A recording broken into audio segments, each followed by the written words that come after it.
ሐኪሞች ቢሞት ነው የምፈልገው አልወድም በጣም እስካሁን ሁሉ ጊዜም እዚህ ነው የወለድሽው ሁሉንም ልጆች? ሰላም የተወደዳችሁ የአልቡኮ ሚዲያ ቤተሰቦች እንደምን አላችሁ? ቅኝት የተሰኘው መሰናዶ ጀምሯል። በባለፈው በክፍል 1 የቅኝት መሰናዶ በአልቡኮ ወረዳ በሳልመኔ ጤና ጣቢያ የማዋለጃና ቀዶ ጥገና ክፍል ያለውን አገልግሎት አሰጣጥ መዳሰሳችን ይታወቃል። ዛሬ ደግሞ ሁለተኛው ክፍል ይቀጥላል።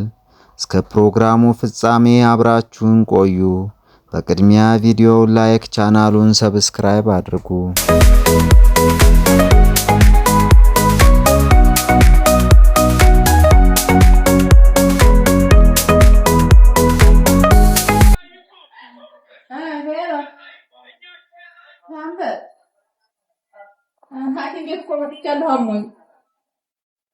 አሞኝ ሐኪም ቤት መጣሁ። ቅድም አደራ ስምሽን እስኪ ንገሪን። ወርቅነሽ ከበደ። የት ነው ጎጥሽ? 015 ነኝ። 015። አሁን ታዲያ ምጥሽ አሁን መምጣቱን ቤተሰብ አልሰሙ? የት ሄዶ ነው? ሰደቃ ሄዶ ነው። ድንገት እንዳመመሽ ቀጥታ መጣሽ? በምንድን ነው የመጣሽው? በባጃጅ። ኦኬ፣ ባጃጅ ጠራሽ ቶሎ? ሰው አይዞሽ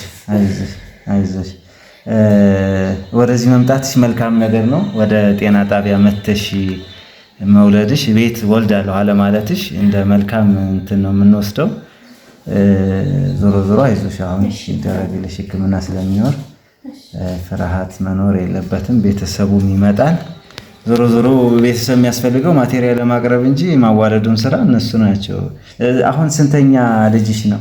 ይሄ 2 ወርዱ አስወርጃለሁ የመታይ አሁን ያው 8ኛ አንበለው። እዚህ መውለድሽ መልካም ነገር ነው። ደስ ያለኝ ነገር ሰው ሳይኖር በቤት በመውለድ የሚመጡት ጣጣዎች እንግዲህ ያው ተሰናል። አልወድም በሐኪሞች ቢሞት ነው የምፈልገው አልወድም። እዚህ ነው የወለድሽው ሁሉንም ልጆች? ማሻአላ። አንደኛ ገበያ መጥቼ ሴቷ ልጅ አሁን፣ ሁለተኛ እንደገና ደግሞ ጥር 23 ሙሳ ባለበት ሰዓት ክትባት ቀጥሮኝ በጥር 23 ስመጣ ተጫሪ ብዬ ስለው አይመጥ ነው ዘመድ እንዲያለሽ ደውይ ሲለኝ ከተማ ዘመድ ያለኝ እሱ እንዲውል ዳርቂ ቢጃማዋን ይዛ ማቀፊያዋን ይዛ ከዛ እሱ መጣልኝ። ወልጄ ታበቃሁ ነው ለቤተሰብ የሚደወለው። ኦኬ፣ ይገርማል። መጥሽ እንደዚህ ገር ሆኖልሻል። አሁንም ገር በገር ይሆናል። አብሽራ ይዞሽ አሚን። እንደዛው አለ ያርግልኝ። ስትወልጂ በኦፕሬሽን ምናምን ተደርገሽ ታውቂያለሽ? አልተደረኩም። ኦኬ፣ በተፈጥሯዊ አወላለድ ነው እሱ ያለው ነው የሚሆነው። ተረጋግተሽ ትንበይ፣ አይዞሽ። እሺ፣ ቆይበት። አሜን።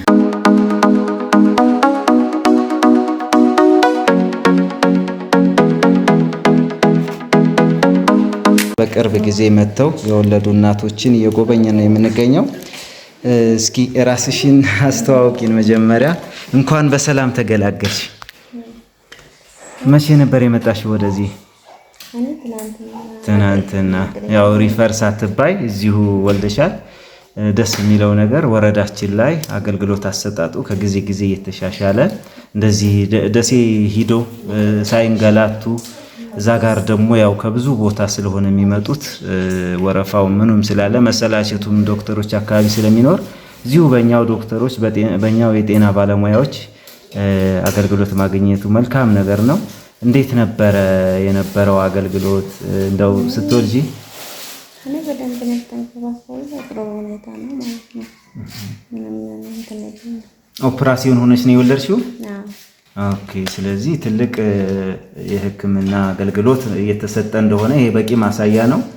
የሐኪሞቹ እንክብካቤ ምን ይመስላል? በጣም ጥሩ ነው። በጣም ተንከባክበውኝ። ኦኬ። ህፃኑም ደህና ነው አሁን? ህፃኑም ደህና ነው። መልካም። እንኳን ደስ አለሽ፣ እንኳን ለዚህ አበቃሽ። ይሄ የእንግዳ ልጅ ማስቀመጫያ ነው። እንግዲህ ዝም ብሎ እንደማያወርቅ ማህበረሰቡ እንዲያውቀው ስለምንፈልግ ነው ወደዚህ ያመጣውና ይሄ በስርዓት ተሰርቶ በስርዓት ያንስ ያው እሱም እንደ ሰው ልጅ ስለሆነ የሚቆጠረው በስርዓት እዚህ ጋር ነው የሚገባው። ይሄ ወደታች የተሰራ ነው፣ በሲሚንቶ ብዙ ሀብት ፈሶበት የተሰራ ነው። ከወሊድ ቀጥሎ በጤና ተቋሙና በእናቶች መካከል የሚኖረው ግንኙነት ክትባት ነው። የክትባት አገልግሎት አሰጣጡ ምን እንደሚመስል እንመለከታለን። ክትባት ከ45 ቀን ጀምሮ እኛ ጋር የክትባት አገልግሎት እንሰጣለን እዚህ ክፍል ውስጥ። ከዛ ውጭ ክትባት የሚጀምረው ከተወለዱ ጀምሮ ነው። ከተወለዱ ጀምሮ የጉበት መከላከያ ክትባት እንዴት ወለዱ ወዲያው ይሰጣቸዋል። ከዛ በኋላ 45 ቀን ላይ እዚህ ክላስ ነው የሚመጡት። ዘና የሚሉበት የተለያዩ ቅርጻ ቅርጾች አሉ። ያው ይሄን የሰሩት ደግሞ ባለሙያዎች ናቸው። እዚሁ ባሉ ባለሙያዎች ነው የተሰራው። ይሄ ተገዝቶ አይደለም። በጣም ይገርም ነው። ዞ ባሉ ወረቀቶች በቀላሉ ህፃናቶች እንዲዝናኑ፣ እናቶች ደግሞ ከዚህ አይተው ቤታቸው ልጆቻቸው እንዲሰሩ መጫወቻ እንዲሰሩላቸው ወደ 11 የሚሆኑ የክትባት አይነቶች እዚህ ክላስ ውስጥ ይሰጣሉና ከላይ እንደምታየው እናቶች እዚህ እንግዲህ ከ10 እስከ 30 ደቂቃ ሊቆዩ ይችላሉ። ስለዚህ እዚህ ጋር እነዚህ መልእክቶች እንዲያነቡ ቤታቸው ሄደው እንዲያስታውሷቸው የሚያደርጉበት ሁኔታ አለ። ቴሌቪዥኑ እንደምታየው አለ። ህፃናቶች እዚሁ አሻንጉሊቱን እያዩ እንዳይደበሩ እንዲዝናኑ የሚደረግበት ክላስ ነው ማለት ነው። በጣም የሚያምር ክፍል ነው። ልጆች ደግሞ እንደሚወዱት እርግጠኛ ነኝ። ሚጣ ክፍላቸው ያምራል። ባባይ ማን ልበል ስምህን? ንገረኝ ስምህን እስኪ። ፊዛ። አንቺሳ? ኤልዳና። ክፍላቸው ያምራል። ደስ ይላል። አያምርም ክፍሉ? ይሄ እናቶች ክትባት የሚያስከትቡት እዛ ያስከትባሉ። ጡት ማጥባት የፈለጉ ደግሞ ወደዚህ ክላስ ቁጭ ይሉና በዛው የእድገት ክትትላቸው ይለካል። እዚህ ጋር የቁመት መለኪያ አለ። ሚዛን እዚህ ጋር አለ። 3 ወር እስከ 23 ወር ላሉ ህፃናት እስከ 2 ዓመት ማለት ነው ተጨማሪ ምግብ እንዲያገኙ እዚህ ጋር ሩዝ ሳይቀር ባቄላ፣ ሽምብራ፣ ጤፍ፣ በቆሎ ሁሉም ነገር አለና ይሄን ቤት ላይ የሚገኘውን ነገር አርገው ህፃኖቻቸውን እንዲመግቡ ለማድረግ ለማስተማር የተዘጋጀ ነው እንግዲህና እነዚህ መዝናኛዎቹ ጭምር በባለሙያዎች እጅ እዚህ እየተማሩም እነዚህ ህፃናቶቹ ደግሞ ለዚህ እንዲዝናኑ የተሞከረበት ነው። ወተት የሚታከሙ ህፃናቶች እዚህ እስከ 1 ወር ድረስ የሚቆዩበት ሁኔታ አለ። ስለዚህ በዛውም ደግሞ የቀለም ትምህርት እንዲማሩ ኤቢሲዲን እንዲቆጥሩ እናቶች ጭምር እንዲያስቆጥሩ የሚያውቁ ካሉ ማለት ነው የተሰራ ስራ ነው። ይሄ በባለሙያዎች እጅ የተሰራ ስራ ነው። በጣም የሚገርም ነገር እዚህ ተቋም ላይ ያየሁት የፋብሪካ ውጤቶችን ከመጠበቅ ይልቅ እዚሁ በተቋሙ ባለሙያዎች እየተዘጋጁ የቀረቡ ነገሮች በጣም ይበል የሚያሰኙ ናቸው።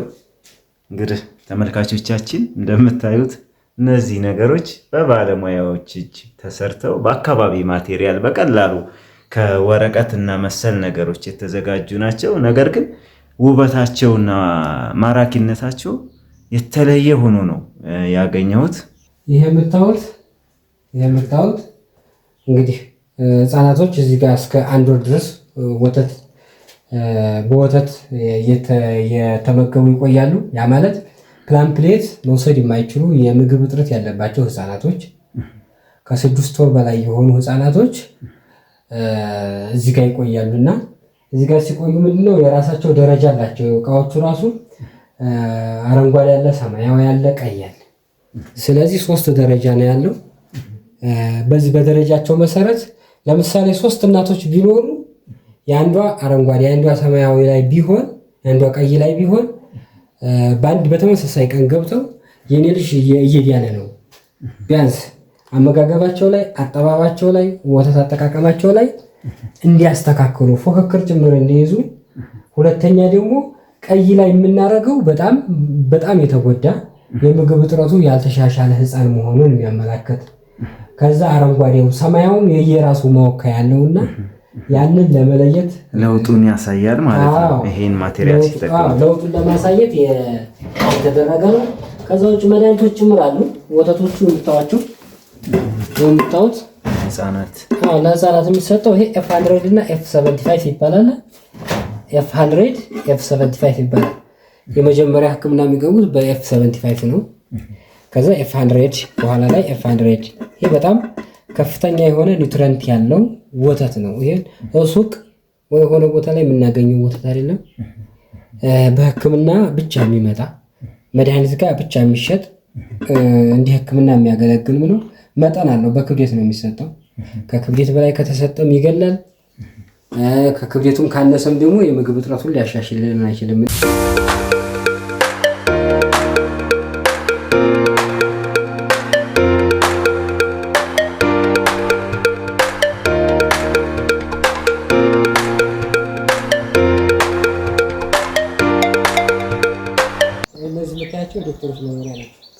እነዚህ ኦኬ ዶክተሮቹ እዚሁ ነው፣ እዚሁ ግቢ ላይ ነው የሚኖሩት። በቅርበት አገልግሎት እንዲሰጡ ጀምሮ እዚህ ነው የሚኖሩት። ደግሞ አጥርላቸው ታካሚ ወደዛ ወጥቶ እንዳይረብሻቸው እያዘጋጀን ያለ ነው።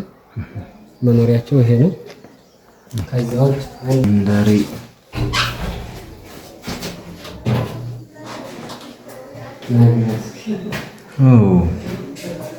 የሚገርም ክፍል።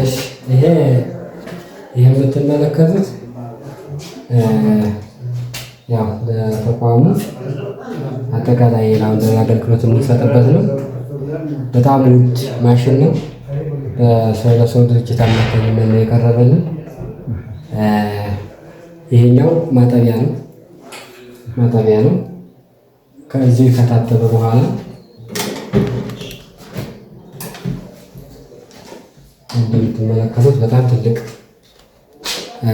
ማሽን ነው። በሆስፒታል ደረጃ የማይገኝ ያው እኛ ተቋም ላይ ያው ከሻንጋይ ነው የመጣው። አጋጣሚ እዚህ ጋር ነው እንደሚያሳየን። ይሄኛው ደግሞ ማድረቂያ ነው። ከታጠበ በኋላ እንዲደርቅ የምናደርግበት ይሄ ማድረቂያ፣ ይሄኛው ማጠቢያ፣ ይሄኛው ማድረቂያ ነው። ለተቋሙ አገልግሎት ለተቋሙ በተለይ እናቶች እዚህ ኦፕሬሽንም ስለሚሰራ አንሶላዎች ይኖራሉ፣ የተለያዩ ልብሶች አሉ፣ ብርድ ልብሶች አሉ። ስለዚህ ኢንፌክሽን ወይም ደግሞ በሽታ ከአንዱ ሰው ወደ አንዱ ሰው እንዳይተላለፍ የምናረግበት አንዱ ንጽህናውን በመጠበቅ ስለሆነ ለእናቶች ደግሞ ይሄ አስፈላጊ ስለሆነ ያን ታሳቢ በማድረግ የላውንደሪ አገልግሎት ይሰጣል። ሰዎች ለሰዎች መንግስታዊ ያልሆነ ተራድኦ ድርጅት እዚህ ወረዳ ላይ በጤናው ዘርፍ በትምህርቱ ዘርፍ እየሰጠ ያለው አስተዋጽኦ ይበል የሚያሰኝና ደስ የሚል ትልቅ ተግባር ነው እየፈጸመ ያለው። የሰው ድርጅት ማለት ያው የኛ ማለት የጀርባ አጥንት የተቋሙ የጀርባ አጥንት ማለት ነው። በተለይ በባለፈ ዓመት ጀምሮ በጣም ብዙ ነገሮች ይሄ አሁን ማቴሪያሉ የሚታየው ስለሆነ ነው። መድኃኒቶችን ጭምር ምንድነው የጎደላችሁ እያሉ የገዙ እያመጡ ይሰጡናል። እና ቢያንስ እንደነሱ የሚያግዝ አካል ቢኖር ይሄ ተቋም ከዚህ የበለጠ የተሻለ አገልግሎት እንደሚሰጥ ምንም ጥርጥር የለኝም። ማሽኑ ብቻ ከ10 ሚሊዮን ብር በላይ ነው የተገዛው ይሄ